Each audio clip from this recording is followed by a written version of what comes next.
Hey everybody, Mike Clark here. Um, I got a pretty good story for you today. When I was 18, I was on what they used to call the Chitlin Circuit, and I was on there with a group of comedians called Skillet Leroy and LaWanda. Now, this was LaWanda Page from the Red Fox show, who played Aunt Esther. And Skillet and Leroy were occasionally on Red Fox, and this comedy team troupe was under the umbrella of the Red Fox show. Although I never met him. Now I was in an Oregon trio, and we traveled with them and backed them up, and we'd play a set, and then they'd come up and do the show, and we do you play from 9 till 2 o'clock in the morning every night. So LaWanda kind of liked me. We were drinking friends. I was young and I liked to drink in those days. And after the gig, we'd get off at 2 in the morning. We'd sit at the bar of whatever club we were working. This one is called Mr. D's in Sacramento, where the story comes from. We'd have a taste. All right, they a couple of weeks into the gig, they brought a female impersonator named Sir Lady Java, who was very well known at that time, especially in Leimert Park, and most of these people lived in L.A. So now I had never worked with a female impersonator, and nobody told me she was a female impersonator, even though her name was Sir Lady Java. I, for some reason, didn't even pay any attention to that. And she/he was gorgeous and would stand right in front of my bass drum and dance. So one night, LaWanda and I were drinking at the bar, and I was young and impressionable, and I said, LaWanda, why don't you fix me up with Java?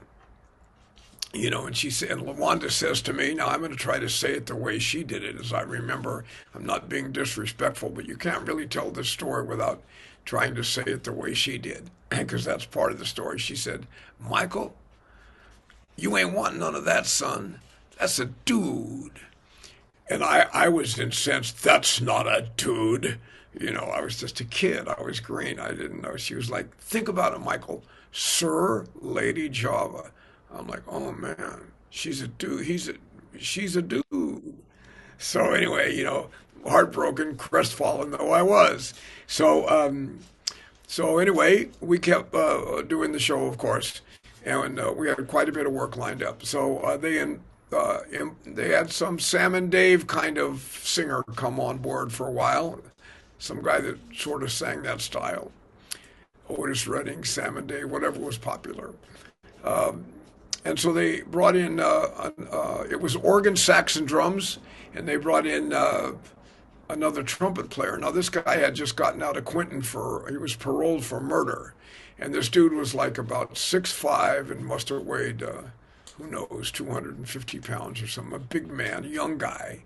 Everybody was afraid of him, but I was too young to be afraid of him. I thought he was nice. I knew he'd been in prison. So anyway, one night, me and LaWanda are sitting at the bar, and he comes and joins us, so we're all having drinks. And he says to me, I'm going to tear me off some of that Java one of these nights.